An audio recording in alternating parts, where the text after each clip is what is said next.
Hey everybody, I'm Jen Garrett. My passion for football and pushing boundaries has helped me to create a successful business using the same performance building principles of the world's best players. Through my Move the Ball book, workshops, and consulting work, I've used the same system to help thousands of people to think and execute like a pro athlete when it comes to business and branding.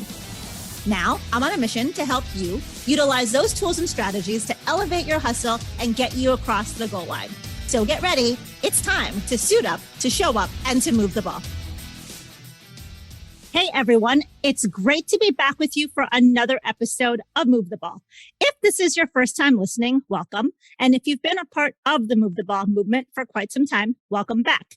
As you all know, on this podcast, we talk about business, branding, sports, and of course, how to move the ball. This episode is part of my special Path to the Draft series, where I'm having conversations with NFL draft prospects on their path to the draft. Now, if you have not yet subscribed to the podcast, make sure that you do so that you never miss an episode as part of this series, as well as the regular show. I've got a great lineup of guests for this season. All right.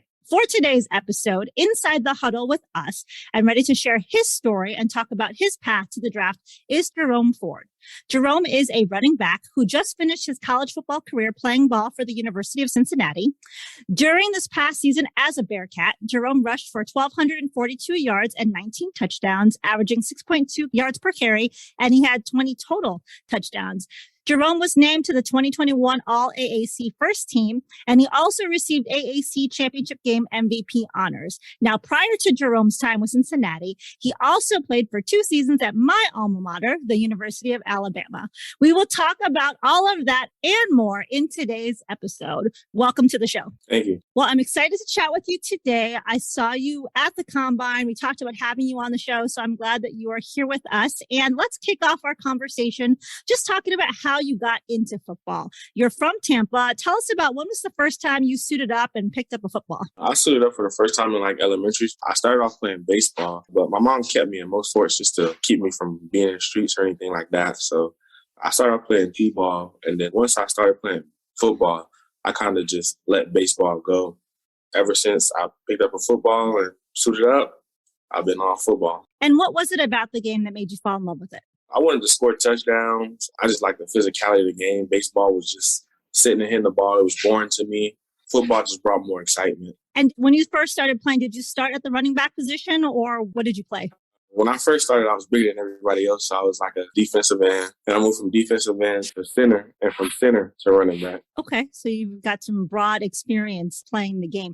Now, my listeners know that the Move the Ball movement kind of started from, or did start, I should say, from me writing a book about football called Move the Ball. I've been a student of the game since I was 4 years old, fell in love with it then, and the rest is history. But in that book, I talk about a number of different strategies, lessons, principles that I've taken away from the game that I think are important to be successful, not only on the field, but in life in general. So I want to get your take on what football has meant to you and what lessons you've taken away from the game that you think will help you to be successful as you go into this next chapter, being a professional football player, as well as just to be successful in life. I feel like football means everything. It's been a place where I can make friends, build connections, provide for my family, while also doing something that I love to do every day. I feel like something like that. I feel like football is different in that way, that it's not a job for me. It's something I already love to do, but it provides for me in so many ways. And if there were 3 things that you would say that you've taken away from the game that you think are important for your success, what would those 3 things be? Being where my feet are, so focusing on what's in front of me, working hard, and friendship, camaraderie. For sure, relationships and building those bonds are very important. So I mentioned that you're running back. And when you look at that position, what do you think are the important attributes needed to be successful at that skill position? As far as being successful at running back, I think the biggest thing is staying healthy. I feel like if a lot of running backs stay healthy, careers will last longer. Our shelf life is short as a running back. I feel like health as well. And so now, what makes you elite at the position? I think me being balanced and being very athletic, speed. I'm not constricted to one thing. Some people might, be very big and strong and not that fast. I feel like I'm big, strong, fast, catch the ball well, and I pass for well. So let's talk about college football. You started out your college career at Alabama. Were there for 2 years, as I mentioned, before transferring to Cincinnati. What was your experience like with the Tide? What did you like about the program? I liked a lot about it. I liked winning, of course. I liked the opportunities I was provided being there. and just being around a great group of competitive guys. Still have some friends in Alabama right now, some people in the league, some people don't play anymore.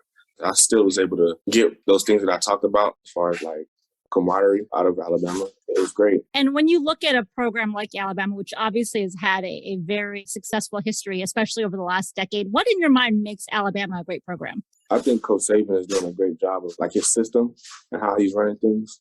I think that's been a big part of Alabama's 10-year decade run. And, they're really good, have always been really good. And how did your time there help you to be a better player as you transferred over to become a Cincinnati Bearcat? The things that I was taught at Alabama from Coach Saban and his philosophy and coaching, I guess, I was able to take those to Cincinnati with me.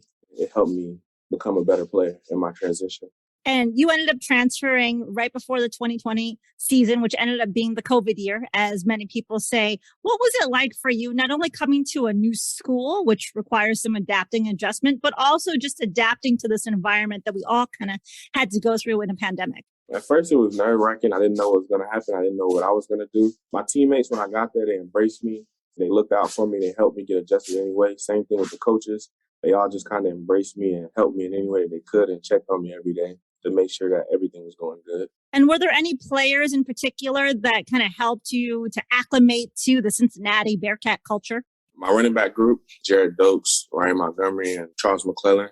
Quarterback, Dez, Kobe Bryant, pretty much everybody. Like, it was nobody that was just like, who is this guy? Everybody was like, how can we use him to get better? How can we help him? And how can we bring him up with us? That's great that you had such great people on the team to kind of help bring you into the team and help you to be successful and to thrive. So let's talk about the 2020 season. The Bearcats ended up finishing with a 9-1 record, 6-0 in the AAC, winning the AAC championship game against Tulsa. First AAC championship in program history. How did that feel? It felt great to be a part of something like that, a part of history. I think it was great for not only just us in the program, I feel like it was great for the city of Cincinnati to have a team go that far and have such a great season. It was also good for the school and the people on campus. I feel like during a time like that, during COVID season, something like that happening kind of gave everybody something to do, something to look forward to. And I think that for all of us, there are moments in our lives where we have what I'll call growth moments. And so there are things that challenge us, push us, stretch us to become better. As you look at that first season with Cincinnati, what kind of growth moment could you say really helped you to become a better player? I think the whole thing, being there and being new, and then the COVID hitting, you're not able to work out as much or spend as much time with your teammates, and you spending time at home. It's like they're telling you, you got to work out at home, sending you stuff. And I think that's one of those things where I feel like was a growth moment. Is like, if you really want this and you really want to play, are you going to work out at home by yourself with no one looking, go over the playbook when no one else is looking or nobody there to coach you up and force you to do those kind of things? So I feel like that would probably be a growth moment that year.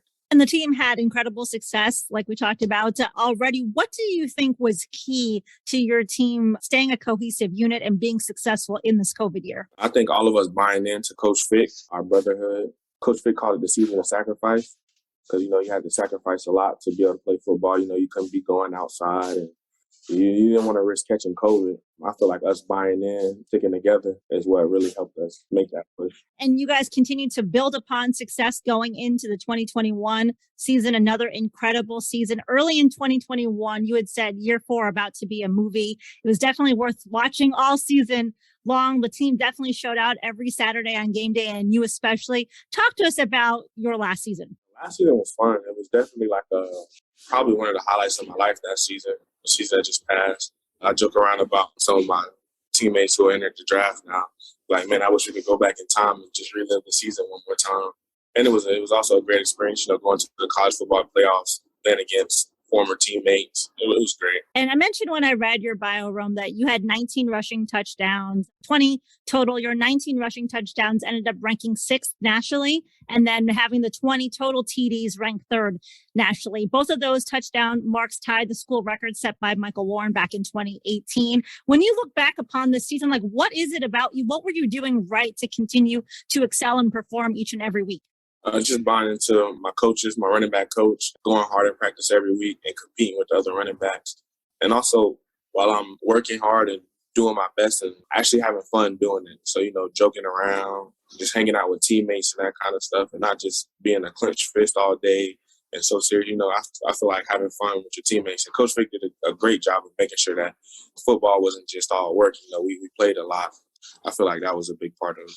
It's important to have fun as well in what you're doing. Now, this past season, you broke away for 370-plus yards runs. You've had 4 in your career. This season had a 75-yarder against Temple, 79-yarder against UCF, and another 79-yarder against Houston in the AAC championship. How did it feel to have such great runs? Felt great. Sometimes it was unbelievable. And when you look at some of those touchdowns, I'm actually looking around because I don't know what to do. Just kind of making sure it's not a flag back there or anything like that. I feel like it was great. Looking back on it, it was definitely fun. And you ended up winning the Orange Bowl Player of the Week for your performance against UCF as well. When you look back upon your last season with Cincinnati, what was the most memorable game for you? Probably the AAC championship. I had told my coach at the beginning of the season that I wanted to win MVP of that game. And then actually winning it and then becoming an MVP of that game was great. I feel like that was probably one of the best moments during the season. And so let's talk about the CFP playoffs. You guys ended up playing number 1 ranked University of Alabama. What was that like for you going against guys that used to be on the same team as you? And can you talk about the preparation that went into that game? We prepped like it was any other game. We didn't look at them as superheroes or anything like that. As far as how I felt playing against them, like I said, it's another business trip, another game, another guaranteed chance to play football for that season with my brothers. Just going into it, I think I was finding any way to win. I wasn't like, oh, my bro's over there. I was like, man, we got to win this game. So let's fast forward. So you've hung up your college cleats. You're getting ready now for the combine. Talk to us about your combine training or pre-combine training. I know you were down at House of Athlete with Mo, Coach Jones, JB, the entire team. Shout out to all those guys, by the way. But also Coach Seymour with the Running Back Academies. Talk to us about your training with all of those guys. Training was great. Chill, laid back group of trainers and guys. Everybody just kind of chill, but they get work done. So kind of like Cincinnati. We out there working, but it ain't so serious. Everybody joking, music playing. I feel like it was a great training with those guys. Yeah, those guys are a great group of folks. They get down to business when they need to, but they have fun and they laugh and joke along the way as well. Share with us, what were some of the things that you were focused on improving upon during your training time? My 40 start, really mostly my 40 start that I was worried about. I really don't jump out that fast when I was running track in high school. So I knew I'm pretty fast, but my start is not the best. So we worked real hard to get my 40. I stressed about it up until it was pretty much time to go, time to run it. And so let's talk about the NFL Combine. Your 40, you ended up running a 4.46. Your vertical jump, 31 inches, broad jump, 118 inches. How did you feel like going into having to perform those physical tests? And then how did you feel afterwards? With the day being so long, honestly, I think everybody was on the same page of, I just want to run my 40. And I think everybody was excited and kind of a little tired mentally going into it. Looking back on it, I felt good about my performance. You can always do better. I felt I could have done better. Right now, I feel good about it. But the experience was great. It was fun. Good to meet some of those guys. I met some of them at Senior Bowl, but it was good seeing those guys again. So the Combine is not just about the physical tests. You've got measurements, you've got interviews, you've got other things that you're doing while you're there. How was that whole experience for you? Well, it's a great experience. I feel like it helps you show NFL coaches what you can do, who you are, and what you're about. As far as interview processes, the actual training. So if a team were to ask you, Rome, why should I pick you over someone else? What would you say? Because I love football. I'm pretty sure the next guy said he loved football. But when they did ask me the question, I'd be like, you give me $1 billion right now. And I would still be in here interviewing, practicing, and training because, I still want to go to the NFL and I love to play football. It ain't just for the money for me. I've had a lot of pro athletes on my show, NFL guys on my show, and a common thing they talk about is you have to really love the game to be successful at the next level. It's not just about your talent. You got to have that passion for really wanting to be out there and play each and every day. So football will eventually come to an end at some point, hopefully not for quite some time for you. But have you thought about what you want to do after you're done playing ball? I want to go back to my high school and coach high school kids. Don't want to coach at the college level and don't want to coach at the NFL level. I just want to coach high school kids. Oh, that's awesome. It's a great way to make an impact on the younger generation. So, Rome, what I want to do now is run you through my 2-minute drill and ask you some fun questions. Are you ready? I'm ready. Okay. My first question is, outside of football, what do you like to do? I like to fish, play video games, sometimes go out here and there, main event. I do a lot of stuff outside of football. What is one thing that most people don't know about you? Probably that I like to fish. think every time I tell somebody I fish or hunt, they look at me like, really? As you were saying that, that's what I was thinking. I'm like, I would not picture that about you. So I can see how most people are surprised by that answer. My next question is, what 3 words would you use to describe yourself? Respectful, funny, and chill. Great 3 words. If you had one intro song played at all of your public appearances, what would that one song be? Intro by Meek Mill. The next question is, what is the best piece of advice that you've been given by a coach? Probably be where my feet are. It's a great piece of advice. I'm going to flip it though and ask you, what's the best piece of advice that you would give someone? Have fun. Football not going to last forever, so have fun while you're doing it. That's important to have fun no matter what you're doing. So that's something that people should always remember. My next question is, you are hosting a dinner party and you can invite 3 famous people, living or deceased. Who would you pick and why? 3 living famous people. Okay. Kendrick Lamar is my favorite rapper. Gotta have Drake. I'm going to bring Beyonce so she can see. That'll be an entertaining dinner party for sure. And I'm glad that you brought a female into it. Most people don't choose any women. So glad to see there's women representation at your dinner party. My last question is, do you sing in the shower? Rarely. It's rare. So as we look to close the show, let people know, where can they follow you? Where are you at on social media? Instagram, Rome813, Twitter, Jerome Ford. Perfect. And we will have both of those in the show notes so people can follow you. Rome, thank you so much for being on the show with me today. It has been a pleasure having you on. Thank you for having me. And I wish you much success in this next chapter. And thank you to everyone for listening. If you liked today's episode and you haven't yet done so, subscribe to the podcast and also share it with someone who you think, or actually share it with 1, 2, or 3 people that you think might enjoy the episode and the podcast as well. Thank you all so much for listening to today's episode, and we will catch you next time. Until then, make sure that you suit up, you show up, and you move the ball. Thank you for listening to Move the Ball. To see more about what I'm up to and how I can help you to move the ball in your business, with your brand, or your career, check out my website at www.getinsidethehuddle.com.